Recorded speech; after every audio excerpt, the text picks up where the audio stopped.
자, 자, 요번에 배우실 단계는 기업의 재무상태표와 손익계산서 단원이에요. 그래서 여러분 교재는 39페이지를 보시면 돼요. 39페이지. 39페이지를 펴시고 진행을 한번 해보도록 하겠습니다. 자, 재무상태표, 일정 시점 기업의 재무상태를 나타내는 정태적 보고서. 이거는 뭐 다 알고 계신 내용이고, 그죠? 자, 그래서 왼쪽 차변, 오른쪽 대변, 요거 다 공부했죠? 그리고 오른쪽에 루카 파치올리가 오른쪽부터 적는 거라고 가르쳤다 했죠? 부채와 자본을 먼저 적고, 그 다음에 왼쪽에 자산을 적고, 그쵸? 그리고 이게 어떻게 만들어지는 거라고요? 총계정 원장, 우리 앞전 시간에 배웠던 내용 중에 증가는 차변, 뭐 감소는 대변. 부채와 자본 같은 경우에는 반대로 증가가 대변, 감소가 차변이거든요. 이렇게 해서 최종적으로 남는 잔액만 기록이 돼요. 세부적인 증가 감소가 다 기록되는 게 아니라 얘는 보고서기 때문에 그래요. 내부 서식이 아니라. 자, 그리고 재무상태표 등식. 이것도 본 적 있죠? 어제 복습하신 분들은 아마 봤을 거고, 그죠? 복습을 미처 못하신 분들은 지금 본의 아니게 복습이 되죠. 그죠? 자, 그 다음 재무상태표의 구성 요소. 구성 요소는 대표적인 게 자산이에요. 자산은 다른 말로 총자산이라 그래요. 그래서 기업이 경영활동을 위해서 소유하고 있는 각종 재화. 재화는 물건이죠. 채권은 채권 채무할 때 채권은 받을 돈을 얘기하는 거예요. 채무는 줄 돈이고 채권 받을 돈이에요. 그리고 부채는 타인 자본이라 그래요. 타인 자본이 뭔지 아세요? 남의 돈. 그래서 기업이 경영활동의 결과 미래의 시점에 지급해야 될 의무, 내가 나중에 갚아야 될 빚이라는 거죠. 그래서 자산은 내 거, 부채는 빚. 제가 이렇게 가르쳐 드렸을 거예요. 자, 자본은 순자산이라고 하는데 자기 자본, 타인 자본, 자기 자본. 그리고 얘 별명들이 좀 있어요. 얘를 다른 말로 뭐라고 하냐면 총자산 또는 총자본이라 그래요. 총자본. 그래서 총자본, 타인 자본, 자기 자본 이렇게도 표현을 해요. 그리고 여기 보면 순자산이란 말이 있잖아요. 순자산. 잘 들어보세요. 이게 직관적으로 얘기하면 내 거다라고 얘기했어요. 내 거. 자산은 내 거. 그죠? 자산은 내 거죠. 그런데 부채는 뭐라 그랬죠? 빚이라고 얘기했잖아요. 빚. 맞죠? 빚. 그리고 자기 자본은 내 거는 내 건데 무슨 내 거? 진짜 내 거라 했잖아요. 진짜 내 거. 진짜 내 거. 이 진짜가 사실 순이에요. 일본어로 순이라는 표현은 진짜라는 뜻이에요. 물론 진도 있지만 진짜라는 뜻이에요. 그래서 내 거 빚 진짜 내 거 할 때 순자산. 순자산을 진짜 내 거라고 합니다. 자, 그래서 이렇게 구분이 된다. 구성 요소는 세 가지다. 자산, 부채, 자본으로 구성된다. 자, 다음 재무상태표는 하나의 룰이 있어요. 몇 가지 룰이 있어요. 재무상태표가 중요한 보고서죠. 자산, 부채, 자본을 기록하는 중요한 보고서이기 때문에 그냥 막 작성하면 안 되고 몇 가지 룰을 정해놨어요. 그 룰을 배우실 건데 이게 또 시험 문제에 쏠쏠하게 나와요. 자, 보세요. 작성 기준은 1년 기준의 원칙이라는 게 있어요. 그리고 유동성 배열법이라는 게 있고요. 총액 표시의 원칙, 그리고 구분 표시의 원칙, 그 다음에 잉여금 구분 표시의 원칙이라는 게 있어요. 이게 룰이에요. 작성할 때 이런 것 좀 지켜주세요라는 룰이에요. 마지막으로 미결산 항목 및 비만 계정 표시 금지 원칙이라는 게 있어요. 이게 다 원칙이에요. 6가지 룰이 있어요. 하나씩 볼 건데 1년 기준의 원칙은 뭐 어려운 건 아니에요. 자산과 부채는 결산일 현재 1년 또는 정상적인 영업주기라는 게 있어요. 정상적인 영업주기가 뭐냐면 1년을 넘어가더라도 1년처럼 봐주겠다 뭐 이런 얘기인데 어떤 회사가 이런 경우가 있냐면 항공기를 만들거나 선박 또는 아파트를 짓는 회사들이 있어요. 건물 짓는 중에서 아파트 단지 만드는 회사. 아파트 짓는 회사는 보통 1년 안에 아파트를 다 못 지어요. 일단 땅을 다 까고 평평하게 평탄화 작업도 하고 또는 밑에 이제 전기선을 깔거나 광래를 깔거나 수도 설비를 하려면 땅부터 파고 시작해야 돼요. 건물을 지을 때 그냥 레고처럼 블럭 쌓기로 무슨 마인크래프트 만들듯이 그렇게 하는 게 아니라 땅부터 파요. 그리고 기반 시설을 깔아요. 보통 이제 아파트가 만들어질 때 LH랑 같이 협업을 해서 LH에서 일단 개발 계획에 의해서 먼저 땅을 파서 기반 시설을 깔아주고 그 위에 건물을 짓는 형식으로 가는 경우도 있고 그냥 이제 내가 집에 별장을 짓거나 뭐 이렇게 전원주택 같은 걸 할 때는 내가 혼자 집을 짓잖아요. 그럼 혼자 땅을 파야 될 수도 있어요. 사실 이제 옵션이 좀 다르긴 한데 그리고 또 내가 하고 싶다고 그냥 하는 게 아니라 허가가 나야 돼요. 허가가 나요. 아마 행정학과 친구들은 그 도시 계획이나 건축에 관련돼서 공부를 하기 때문에 뭐 저보다는 더 잘 아실 거예요. 행정학과 친구들은. 그것도 전공 수업 때 그걸 듣죠. 그래서 그런 것들이 다 주어져야 돼요. 기반 시설들. 그러다 보면 때려 죽여도 1년 안에 건물이 못 지어져요. 아파트 단지는. 그래서 그런 데들은 때려 죽여도 1년 이내가 없잖아요. 그런 데들은 업종 특성상 어쩔 수 없이 1년이 넘어가기 때문에 그런 데들이 정상적인 영업 주기가 뭐냐면 밑에서 설명할 건데 한 사이클이에요.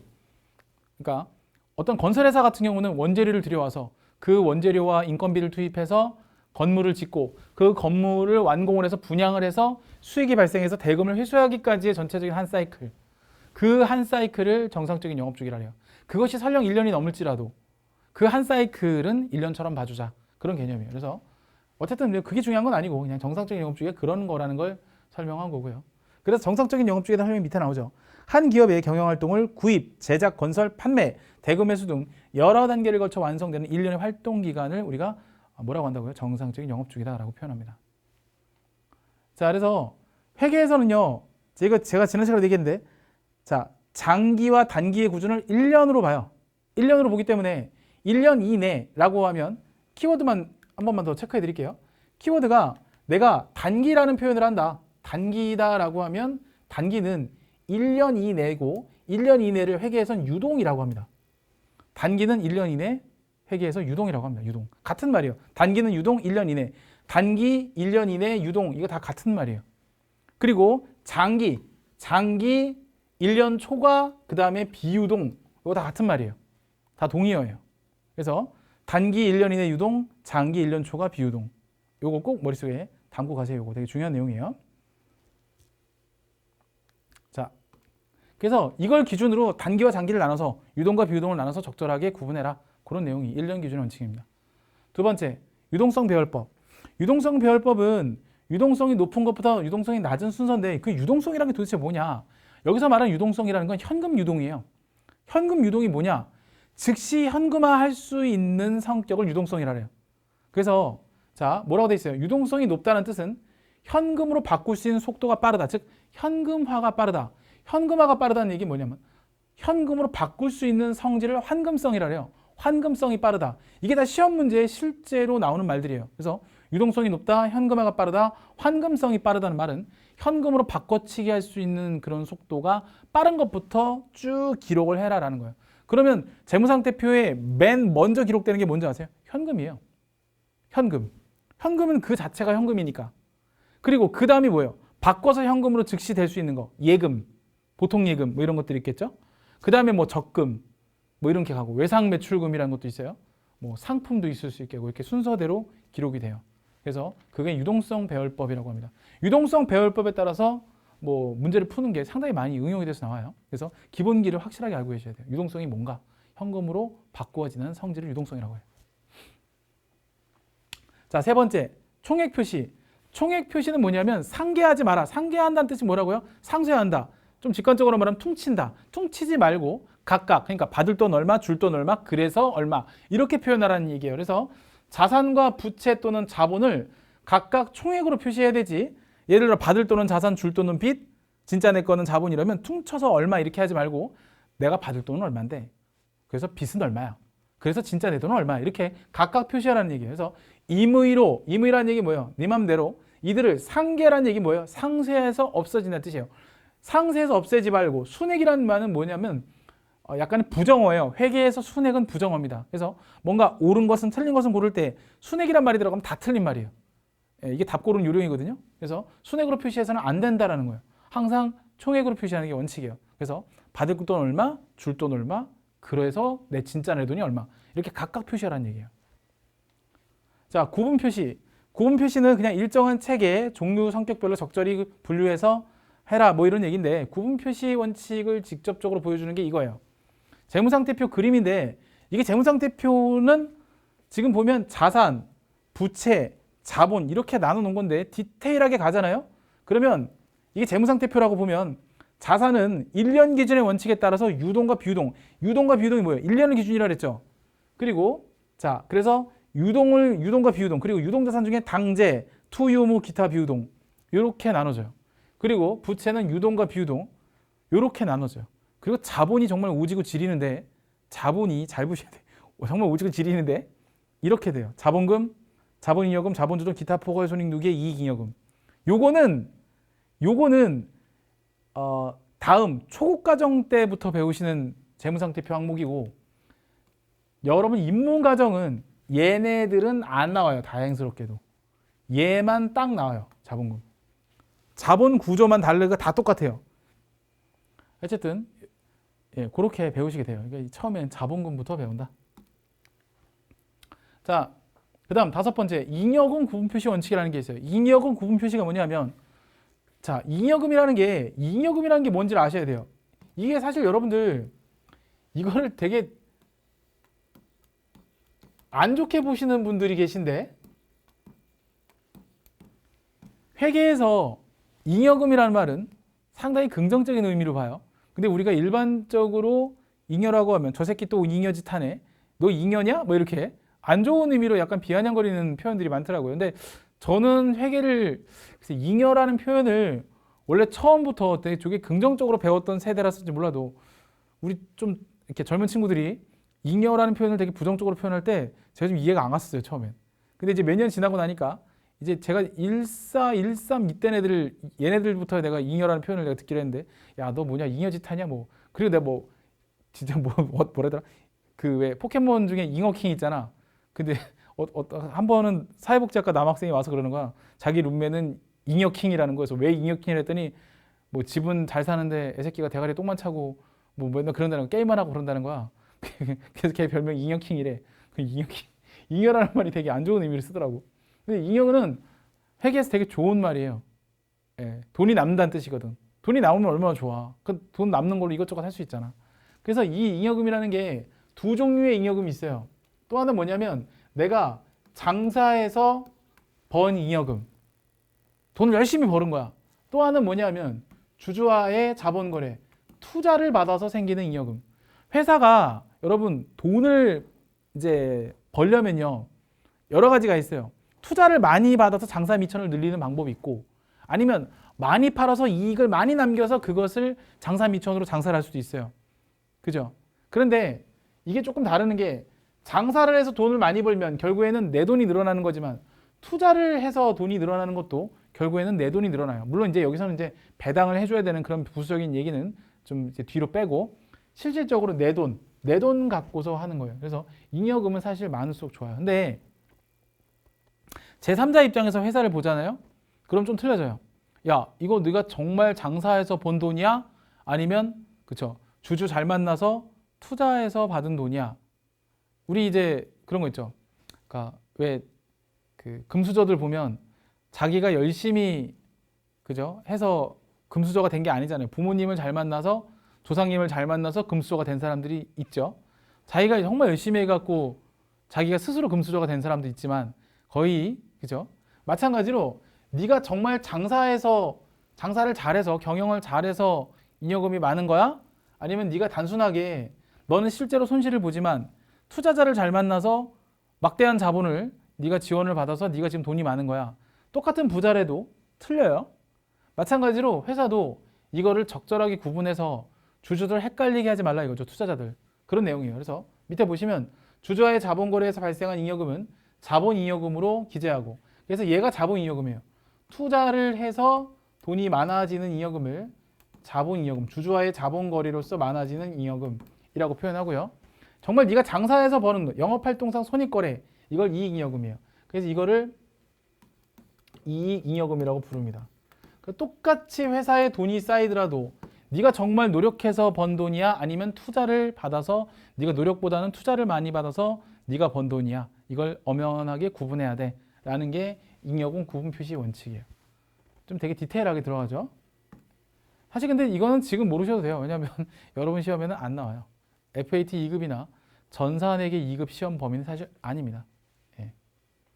근데 그냥 이름만 알고 계셔도 돼요. 이건 넘어갈게요.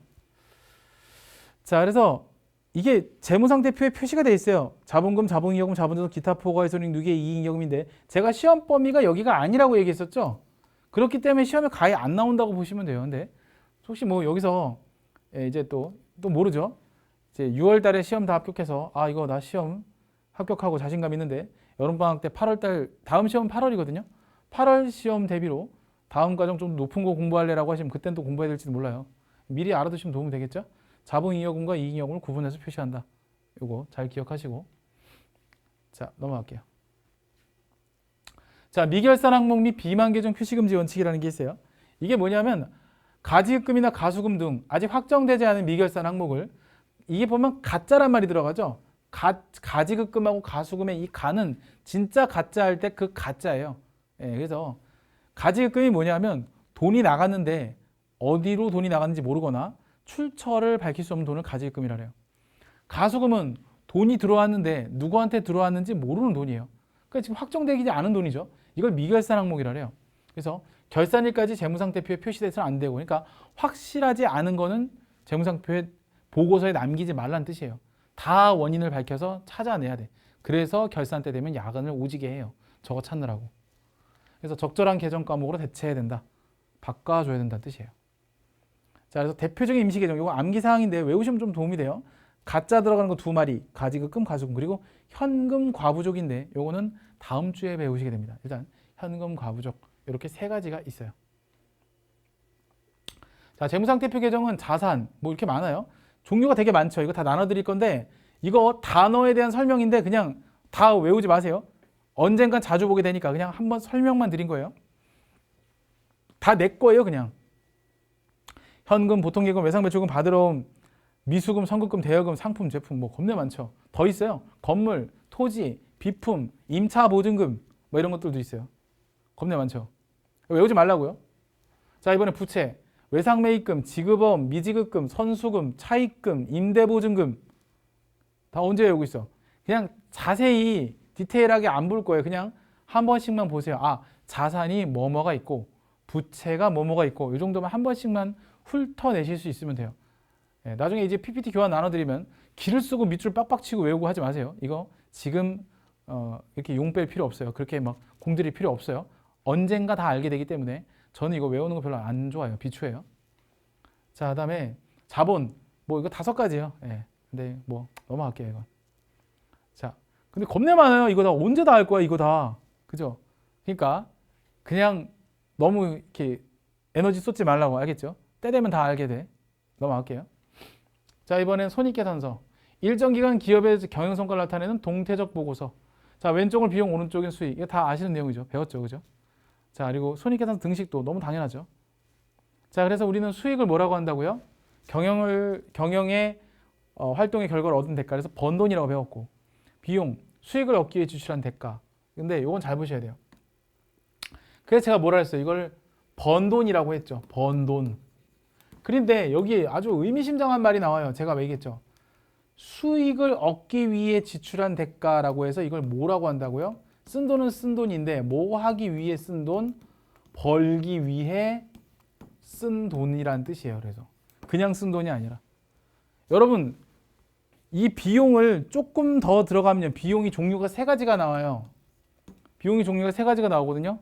비용이 첫 번째 진짜 비용 우리가 알고 있는 우리가 비용이 많이 들어가 비용을 썼어 할 때 그 비용 그리고 또 뭐가 있냐면 원가라는 게 있어요. 원가. 원가도 비용의 일종이에요. 마지막 하나가 뭔지 아세요? 손실이에요. 근데 이게 직접적으로 간접적으로 수익 창출을 내기 위해서 들어간 돈은 원가 또는 비용이라고 하는데 하등에 도움이 안 되는 그냥 꼬라박은 돈 이걸 손실이라 해요. 기업에서는 이걸 엄연하게 나눕니다. 그래서 비용, 원가, 손실을 나눠요. 되게 디테일하게.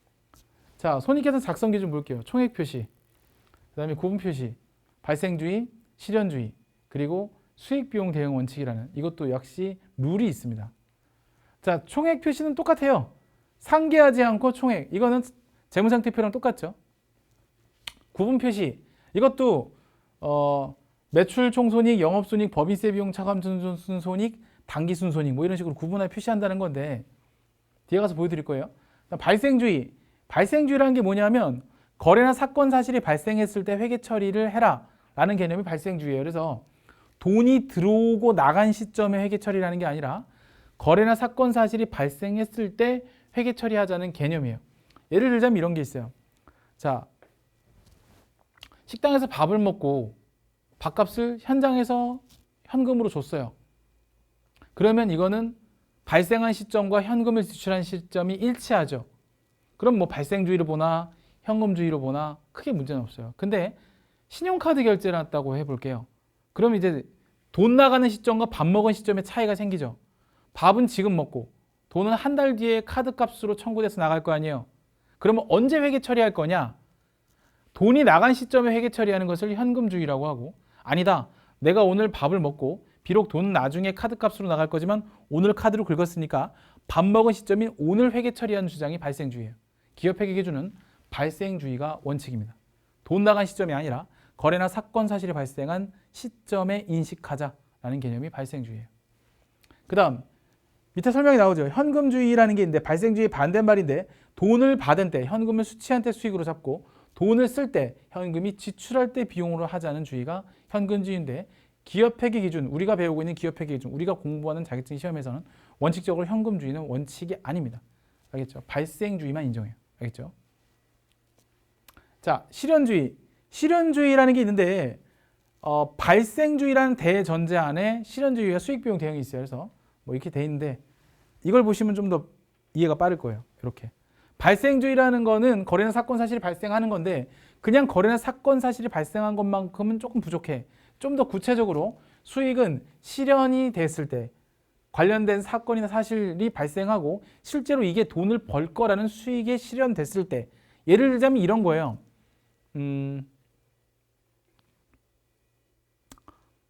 이런 거. 여러분이 이제 만약에 삼성전자 매장을 하고 있어요. 노트북 예약 판매를 해요. 그래서 예약 판매를 하기 위해서 손님들이 먼저 선결제를 해요, 나한테. 그럼 내가 노트북을 파는 삼성전자 입장에서라면 어떻게 해야 돼요? 고객들한테 돈만 먼저 받고 노트북은 나중에 팔 거죠. 그럼 내가 고객들한테 먼저 받은 돈은 그냥 돈을 먼저 받은 거지, 그게 내 매출은 아니잖아.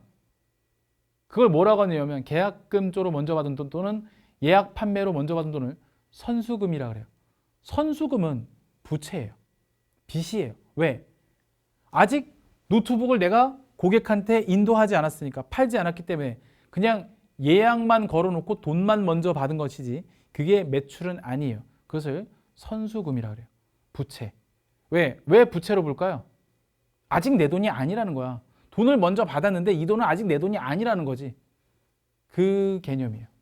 돈만 먼저 받았다고, 그쵸? 그걸 무조건 매출로 잡을 수는 없다는 뜻이에요. 그렇게 이해하시면 돼요. 자, 수익비용 대응은 이렇게 생각하면 돼요. 속담 중에 이런 말 있죠. 아니 땐 굴뚝에 연기가 날까. 그래서 수익하고 비용이 적절하게 대응되어야 된다는 개념이 수익비용 대응인데, 이거는 이렇게 생각하시면 돼요. 비용을 왜 쓰냐? 돈을 벌기 위해서. 벌기 위해 쓴 돈을 우리가 비용이라고 하잖아요. 그죠? 그 개념만 이해하시면 돼요. 그러면 이렇게 뒤집어 말하면 이렇게 말할 수 있어요. 기업은 기본적으로 돈이 안 되는 일에는 돈을 쓰. 조금만 더 하고 마칠게요. 자, 수익 계정. 수익 계정은 상품 매출, 수수료 수익, 임대료, 이자 수익. 딱 봐도 번 돈 같죠? 그 다음 비용은 벌기 위해 쓴 돈이에요. 일단 원가라는 말 들어오죠? 원가는 비용이에요. 그 다음에 급여. 급여 더 이상 나한테 수익 아니죠. 이제 나는 알바의 마인드로 접근하시면 안 돼요.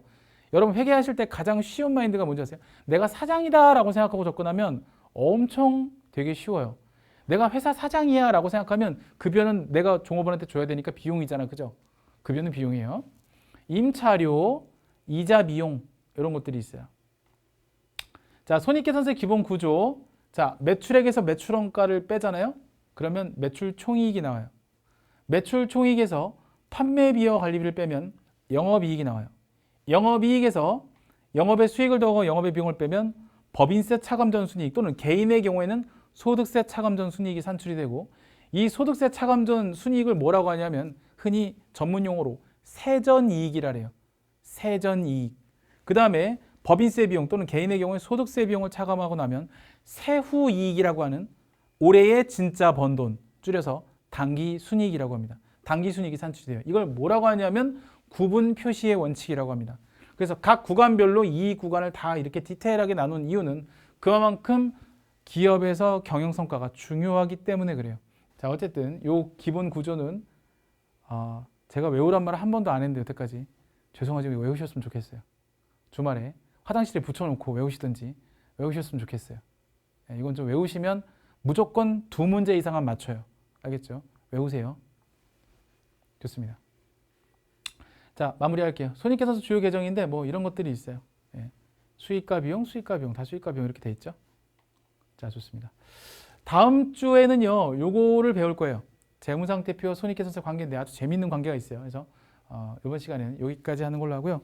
혹시 간략하게 질문하실 사항 혹시 있을까요? 질문?